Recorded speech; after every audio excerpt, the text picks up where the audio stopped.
નમસ્કાર વિદ્યાર્થી મિત્રો, ન્યૂઝ સ્પર્ધાની YouTube ચેનલ પર આપ સર્વે વિદ્યાર્થી મિત્રોનું હાર્દિક સ્વાગત છે. પ્રકરણ 8 ની અંદર ભાગ 12 ની અંદર આપણે સંસાધન, આ ઉપરાંત સંસાધનના ઉપયોગો અને એના પ્રકારો વિશે આપણે અભ્યાસ કરી ચૂકેલા છીએ. હવે આપણે ભાગ 13 તરફ પ્રકરણ 8 ની અંદર આગળ વધીએ એટલે ભાગ 13 આજે સંસાધનનું સંરક્ષણ અને સંસાધનનું આયોજન શા માટે અનિવાર્ય છે આવા પ્રશ્નનો અભ્યાસ કરવાનો છે. ત્રણ ગુણની અંદર પ્રશ્ન આ પૂછાય છે એટલે અહીંયા આપણને પહેલો શબ્દ વપરાય છે સંરક્ષણ. સંરક્ષણ ઉપરથી આપણને ખબર પડી જાય સંરક્ષણ એટલે શું તો કે રક્ષણ, સરળ ભાષામાં એને આપણે રક્ષણ કહીએ. હવે આપણે થોડો લાંબો અથવા ઊંડો વિચાર કરીએ એટલે આપણને ખબર પડી જાય સંરક્ષણ કોનું કરાય, રક્ષણ કોનું કરવાનું હોય તો જેના ઉપર ભય હોય, જેની માત્રા ઘટતી હોય અથવા જે ઓછી સંખ્યામાં હોય એનું જ સંરક્ષણ થાય, એનું જ પ્રોટેક્શન થાય. અથવા એ અમૂલ્ય વસ્તુ હોય જે ભવિષ્યની અંદર ઉપયોગી વધારે નીવડવાની હોય એનું સંરક્ષણ કરવાનું છે. તો સંસાધન પણ એક એવું સાધન છે જેનું સંરક્ષણ છે ને અનિવાર્ય બન્યું છે, એનું વ્યવસ્થિત આયોજન અનિવાર્ય બન્યું છે. તો આપણા પાઠ્યપુસ્તકના અનુસંધાનની અર્થ જોઈએ તો આવો થાય કે સંસાધનનું સંરક્ષણ એટલે કુદરતી સંસાધનોનો યોગ્ય વ્યવસ્થાપનને સંરક્ષણ કહે છે. શું કરવાનું છે? યોગ્ય વ્યવસ્થાપન, યોગ્ય એનું આયોજન, વ્યવસ્થિત એનો ઉપયોગ કરવાનો છે, વ્યવસ્થિત એનું આયોજન, કરકસરભર્યું આયોજન કરવાનું છે, કરકસરભર્યું એનો ઉપયોગ કરવાનો છે, એને સંરક્ષણ કહેવામાં આવે છે. કેમાં આવું કરવું પડ્યું કે સંરક્ષણ, સંસાધનોનું સંરક્ષણ જરૂરી છે? અગાઉ આપણે જોયું તો એ પ્રમાણે જોઈએ તો પૃથ્વી ઉપર અથવા આપણા દેશની અંદર આવો હજારો સંસાધનો પડેલા છે, પણ એ ક્યારે ઉપયોગ અથવા સંસાધન ક્યારે બને છે? જ્યારે માનવીના ઉપયોગમાં આવે છે. માનવી પોતાની બૌદ્ધિક કે શારીરિક ક્ષમતાનો ઉપયોગ કરી એને પોતાના હેતુસર અથવા પોતાના માટે યોગ્ય એનું આયોજન કરી એનો ઉપયોગ કરે ત્યારે એ સંસાધન નીવડે છે. પણ એની સામે માનવીની જરૂરિયાતો અમર્યાદિત છે, એને એકલા સંસાધનથી ચાલતું નથી, એની જરૂરિયાતો અમર્યાદિત છે. એક વખત ઉપયોગ કર્યો તો એને ફરી વખત એમાંથી ઉપયોગ કરવાનો થાય છે. દાખલા તરીકે આજે આપણે લીટર પેટ્રોલ બાળી દીધું છે તો હવે પેટ્રોલની જરૂરિયાત નહીં ઉદ્ભવવાની છે, સ્વાભાવિક જ છે. એટલે માનવીની જરૂરિયાતો અમર્યાદિત છે એટલે પછી એકમાંથી બીજું ઉદ્ભવે. દાખલા તરીકે આપણા વ્યવસાયની વાત કરીએ તો આપણે પહેલા એવું થાય કે પેન્સિલ જોઈએ છે તો ભાઈ પેન્સિલ તો લઈ લીધી પણ પાછું એ લખ્યા પછી ક્યાંક ભૂલ થાય તો પાછી રબરની જરૂરિયાત ઉદ્ભવે, બીજી જરૂરિયાતો થઈ ઉદ્ભવી છે. હા, પછી કદાચ પેન્સિલ છે તો પેન્સિલને આપણે અણી કાઢવા માટે પાછું સંચારની જરૂરિયાત ઉદ્ભવે. એટલે ટૂંકમાં એક ઊભી જરૂરિયાત થાય એટલે બીજી જરૂરિયાત ઉદ્ભવી થાય. એવી રીતે માનવીની જરૂરિયાતો અમર્યાદિત છે, એ નિરંતર ચાલ્યા કરે છે, કોઈ દિવસ ઘટતી નથી. તો એની સામે પાછા સંસાધનો પણ કેવા છે? મર્યાદિત છે. એટલે બે વસ્તુ વિરુદ્ધ દિશા દર્શાવે છે. માનવીની જરૂરિયાતો અમર્યાદિત છે અને એની સામે સંસાધનો મર્યાદિત છે. એટલે આ સંસાધનોનું સંરક્ષણ અને આયોજન અનિવાર્ય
આયોજન નહીં કરીએ તો દુષ્કર બની જશે, દેશનો વિકાસ પણ અટકી જશે અને પ્રજાનું જીવન ધોરણ પણ કથળવા લાગશે.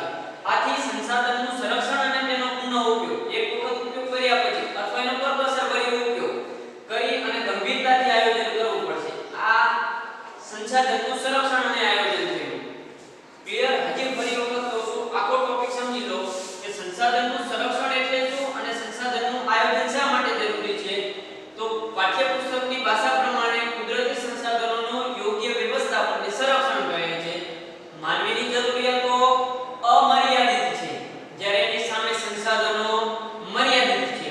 છેલ્લા 100 વર્ષથી આપણે જોઈએ તો દેશે વિજ્ઞાન અને ટેકનોલોજી ક્ષેત્રે વિકાસ તો કર્યો છે અથવા હરણફાળ કરી છે, પણ એની સામે વસ્તી વધારો અથવા વસ્તી વિસ્ફોટ પણ જોવા મળે છે અને વસ્તી વિસ્ફોટ થયો એના કારણે સંસાધનનો વપરાશ વધ્યો છે અને સંસાધનનો વપરાશ વધ્યો છે એટલે સંસાધનની માત્રા ઓછી હોવાથી પરિસ્થિતિ બહુ ખરાબ થતી જાય છે. એટલે આ પરિસ્થિતિ વિશે જો ગંભીરતાથી નહીં વિચારીએ તો ભવિષ્યમાં આના માઠા પરિણામ, ખરાબ પરિણામ આવશે અને ભવિષ્યની પેઢી માટે સંસાધનનું સંરક્ષણ અને આયોજન અતિ આવશ્યક બન્યું છે. જો આવું નહીં કરીએ તો દેશનો વિકાસ અટકાશે, સાથે સાથે પ્રજાનું જીવન ધોરણ પણ કથળવા લાગશે. આથી સંસાધનનું સંરક્ષણ અને તેનો પુનઃ ઉપયોગ એક ગંભીરતાથી આયોજન કરી અને અનિવાર્ય બન્યું છે અથવા ગંભીરતાથી તેનું આયોજન કરવું અનિવાર્ય બન્યું છે. ક્લિયર? આ તો આપણો પહેલો પ્રશ્ન 3 ગુણની અંદર. આવી જ રીતે એક અતિ મહત્વનો પ્રશ્ન છે, જમીન નિર્માણની પ્રક્રિયા વર્ણવી, તેના પ્રકાર શેના આધારે પાડવામાં આવે છે. જમીન શબ્દ આવે એટલે સીધી ને સરળ છે. જમીન એટલે આપણે જેની ભૂમિ, જેના ઉપર આપણે ચાલીએ છીએ, રહીએ છીએ, ટૂંકમાં દરેક પ્રવૃત્તિ આપણે જમીન ઉપર જ થાય છે. જમીન નિર્માણની પ્રક્રિયા, પણ આ જમીન બની કેવી રીતે, નિર્માણ એનું કેવી રીતે થયું અને તેના પ્રકાર આપણે કહીએ છીએ ને, આ કાળી જમીન છે, રાતી જમીન છે, આ પથરાળ જમીન છે, આ બધાના પ્રકાર શેના આધારે, કેમ આના વિભાજન પાડી દેવામાં આવ્યું. તો એ બને છે કેવી રીતે તે પહેલા આપણને ખબર હોય, પણ એના પહેલા આપણને આ શબ્દની સમજ હોવી જોઈએ કે ભાઈ જમીન એટલે શું. તો સામાન્ય અર્થમાં ધોરણ 7 થી લઈ અત્યાર સુધી આપણે બધાને ખબર જ છે કે જમીન એટલે આપણે એને સરળ ભાષાની અંદર એવું કહેતા, પૃથ્વીના ટુકડા પરનું પાતળું સ્તર, એને આપણે જમીન કહેતા. નહીં, પણ એમાં થોડો ઉમેરો કરવામાં આવેલો છે કે પૃથ્વીના ટુકડા પરનું પાતળું પડ તો ખરું, પણ એ પાછું બારીક કણોનું બનેલું હોય. નાના નાના કણોનું, બારીક એ કણ વચ્ચે થોડી થોડી જગ્યા હોય, બારીક કણોથી બનેલું હોય અને એમાં ખનિજો, ભેજ, હવા, હ્યુમસ જેવા તત્વો ભળેલા હોય. આને જમીન કહેવાય. જમીન એટલે પૃથ્વીના ટુકડા પરનું પાતળું પડ જે બારીક કણોથી બનેલું હોય છે, જેમાં ખનિજો, ભેજ, હવા, હ્યુમસ જેવા તત્વો ભળેલા હોય છે. આને જમીન કહેવામાં આવે છે. ક્લિયર? હવે આ જમીનનું નિર્માણ કેવી રીતે થાય, બને છે કેવી રીતે, આપણા પ્રશ્નનું નિર્માણની પ્રક્રિયા આપણને વર્ણવી છે કે નિર્માણ એ બને છે કેવી રીતે. તો જમીનના અથવા પૃથ્વીના પેટાળની અંદર ઘસારણ અને ધોવાણના પરિબળો, ઘસાય છે અને ધોવાય છે. ઘસારણ અને ધોવાણના પરિબળો માટી ખડકને તોડે, મોટો ખડક હોય છે એને ઘસાય અથવા ધોવાણને એ તોડે છે. તોડીને શું કરે છે, એનો બારીક ભૂકો, બારીક ભૂકો એટલે કણ વચ્ચે જગ્યા રહે એવી રીતે નાના નાના કણની અંદર એનું વિભાજન કરે છે અને પછી એની અંદર વનસ્પતિ અને જીવજંતુનું વિઘટન થાય અને વિઘટન થવાથી સેન્દ્રિય પદાર્થ મળે એટલે ફળદ્રુપતા કહેવાય. સેન્દ્રિય પદાર્થ વાળી પડ કે સપાટી તૈયાર થાય. આવી રીતે જમીનનું નિર્માણ થાય. યાદ રાખજો, જમીનનું નિર્માણ તો શું થાય છે, પહેલા ઘસારણ અને ધોવાણના પરિબળો કોને તોડે છે, માતૃ ખડકને તોડીને શું કરે છે, એનો બારીક ભૂકો બનાવે. આ ભૂકાની અંદર શું થશે, વનસ્પતિ અને જીવજંતુઓનું વિઘટન થવાથી શું થાય છે, સેન્દ્રિય પદાર્થ વાળી પડ કે સપાટી તૈયાર થાય. આવી રીતે જમીનનું નિર્માણ થાય છે. તો હવે એના પ્રકાર શેના આધારે પાડવામાં આવે છે, નિર્માણ થયા પછી એનો પ્રકાર શેના આધારે પાડવામાં આવે છે. તો એના પ્રકાર, એનો રંગ કેવો છે, કાળો છે, રાતો છે, એના આધારે પાડવામાં આવે છે. એની આબોહવા કેવી છે, માતૃ ખડક કેવો હતો, એની કણ રચના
રાષ્ટ્રીય કૃષિ સંશોધન પરિષદે જમીનને 8 ભાગની અંદર વિભાજિત કરેલી છે. હવે આ ભારતીય રાષ્ટ્રીય કૃષિ સંશોધન પરિષદ જેને શોર્ટમાં ICAR અંગ્રેજીમાં એને Indian council of agriculture research એવું નામ મળેલું છે. એને 8 ભાગની અંદર વિભાજિત કરેલી છે.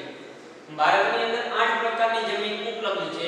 એટલે આપણો પ્રશ્ન એવો જ બને છે કે ભારતમાં જમીનના પ્રકાર કેટલા છે, કયા કયા છે, દરેકની વિગતે સમજૂતી આપો.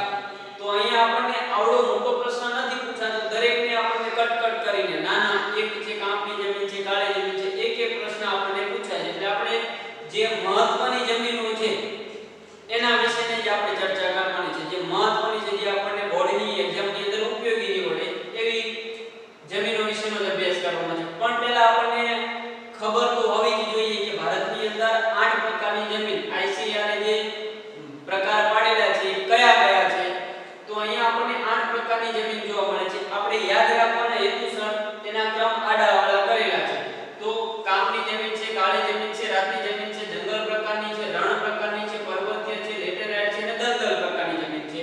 તો આને યાદ રાખવા માટે આપણે આવી રીતે 3 ભાગની અંદર વિભાજિત કરી દેવાની અથવા 3 ની અંદર યાદ રાખવાની. શોર્ટ નેમ જ યાદ રાખવાના. કાપ, કાળી, રાતી, જંગલ, રણ, પર્વત. શોર્ટમાં યાદ રાખવાના કાપ, કાળી, રાતી, જંગલ, રણ, પર્વત. પાછળ બધી 2 લેટેરાઇટ અને દલદલ. આ 8 પ્રકારની જમીન ભારતની અંદર આવેલી છે અથવા ઉપલબ્ધ છે. એમાંથી આપણે પહેલી જમીન કાપની જમીન વિશે અભ્યાસ કરવાનો થાય તો આપણને પ્રશ્ન એવી રીતનો પૂછે કે ભારતની અંદર કાપની જમીન ક્યાં આવેલી છે અને તેના લક્ષણો જણાવો. તો અહીંયા આપણે કાપની જમીન વિશે અભ્યાસ કરવાનો થાય તો કાપની જમીન તો ભારતની અંદર કાપની જમીન કુલ ક્ષેત્રફળના ભારતના કુલ ક્ષેત્રફળના 43% ભાગની અંદર કાપની જમીન આવેલી છે. ભારતની અંદર કુલ ક્ષેત્રફળના 43% ભાગમાં કાપની જમીન આવેલી છે.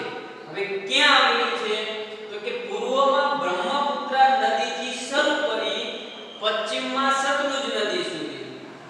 પૂર્વમાં બ્રહ્મપુત્ર નદીથી શરૂ કરી પશ્ચિમમાં સતલુજ નદી સુધી, ઉત્તરના કેટલાક મેદાની વિસ્તારોમાં અને દક્ષિણની અંદર નર્મદા, તાપી, મહાનદી, ગોદાવરી, કાવેરી આ વગેરે નદીઓના મુખ ત્રિકોણ પ્રદેશની અંદર કાપની જમીન આવેલી છે.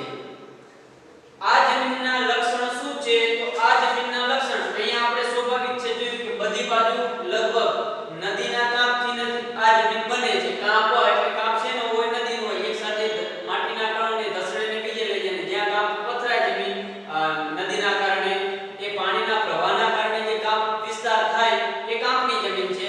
તો નદીઓના કાપના કારણે આ બને છે અથવા બનેલી હોય છે. કાપની જમીન શેના કારણે બને છે? નદીઓના કાપના કારણે. એની અંદર પોટાશ, ફોસ્ફરિક એસિડ અને ચૂનાનું પ્રમાણ વધુ જોવા મળે છે. કાપની જમીનમાં પોટાશ, ફોસ્ફરિક એસિડ અને ચૂનાનું પ્રમાણ વધુ જોવા મળે છે, જ્યારે નાઇટ્રોજન અને હ્યુમસનું પ્રમાણ ઓછી માત્રાની અંદર હોય છે. આ ઉપરાંત જો એની અંદર નાઇટ્રોજનનો ઉમેરો કરવો હોય તમારે કાપની જમીનની અંદર તો કઠોળના પાક લેવાથી નાઇટ્રોજનનું પ્રમાણ કાપની જમીનની અંદર વધે છે. મોસ્ટ ઓફલી બધા પાકોને એની વૃદ્ધિ માટે નાઇટ્રોજન તત્વ જ વધારે ઉપયોગી થાય છે અને એ જ તત્વ કાપની જમીનની અંદર ઓછું હોય તો એને વધારવા માટે શું કરવાનું છે? કઠોળના પાક લેવા પડે છે. આ ઉપરાંત કાપની જમીનની અંદર ઘઉં, ડાંગર, શેરડી, શણ અને કપાસ જેવા પાકોનું વાવેતર કરી શકાય છે. આ હતી આપણી કાપની જમીન. એવી રીતે આવે છે બીજી લાલ અથવા રાતી જમીન જે મહત્વની છે. એટલે આપણને પ્રશ્ન પણ એવી રીતનો પૂછે કે ભારતની અંદર લાલ અથવા રાતી જમીન ક્યાં આવેલી છે અને એના લક્ષણો વર્ણો. તો ભારતની અંદર લાલ અથવા રાતી જમીન કુલ ક્ષેત્રફળના 19% ક્ષેત્રફળની અંદર અથવા 19% ભાગની અંદર લાલ અથવા રાતી જમીન આવેલી છે. ક્યાં આવેલી છે 19%? તો દક્ષિણમાં તમિલનાડુથી શરૂ કરી ઉત્તરમાં બુંદેલખંડ સુધી. દક્ષિણમાં તમિલનાડુથી શરૂ કરી ઉત્તરમાં બુંદેલખંડ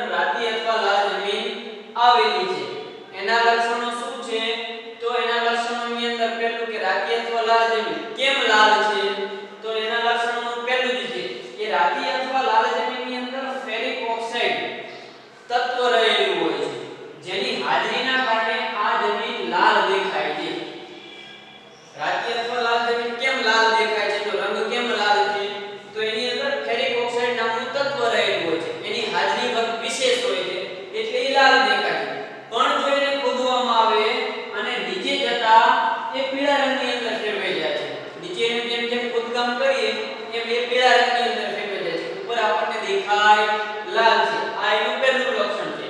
આ ઉપરાંત એની અંદર ચૂનો, કાંકરા અને કાર્બોનેટ હોતા જ નથી. ચૂનો, કાંકરા અને કાર્બોનેટનું પ્રમાણ એની અંદર બિલકુલ હોતું જ નથી. જ્યારે નાઇટ્રોજન, પોટાશ, મેગ્નેશિયમ અને ફોસ્ફેટ આ તત્વોની એની અંદર ઉણપ જોવા મળે છે. હોય છે ખરા, ઉણપ કોને કહેવાય? હોય, પણ એની માત્રા કેવી હોય છે? ઓછી. તો નાઇટ્રોજન, પોટાશ અને મેગ્નેશિયમ, ફોસ્ફેટ આનું પ્રમાણ ઓછી માત્રામાં એટલે ઉણપ હોય છે. ચૂનો, કાંકરા અને કાર્બોનેટ બિલકુલ હોતા નથી.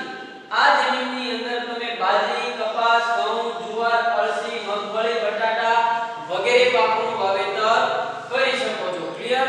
ફરી વખત આખો પ્રશ્ન સમજી લો કે ભારતની અંદર જમીન કેટલા પ્રકારની છે, કયા કયા પ્રકારની છે, દરેકની વિગત આપો.